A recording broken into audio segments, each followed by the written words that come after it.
Beccata al volo Giusy Bovolenta, la nostra cantante di riferimento, che tra l'altro che ha fatto una genialata, nel senso non so se avete visto sui vari Facebook, WhatsApp, eccetera, è diventata virale la sua canzone della donna senza parrucchiere. Ciao Giusy, la domanda di rito, come stai?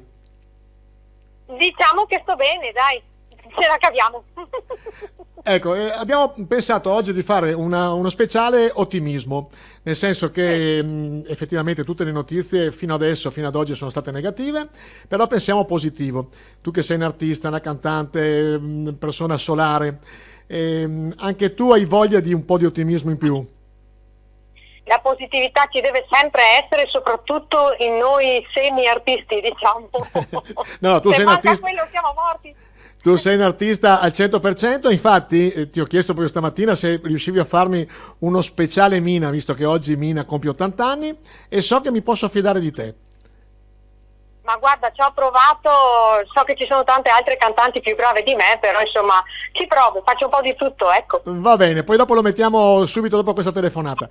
Giusy, noi ti ringraziamo, tra l'altro poi faremo vedere anche il coro Miscellaneous, so che tu fai parte o facevi parte. Grazie, fantastico. Va grazie. bene, poi dopo perché oggi facciamo uno speciale, a parte il speciale coronavirus, ma soprattutto dal punto di vista artistico e anche ottimistico.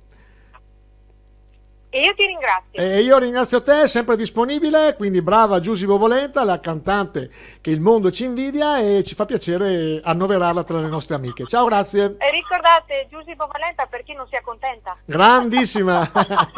Ciao Giusy, buona giornata. Ciao, ciao, altrettanto ciao.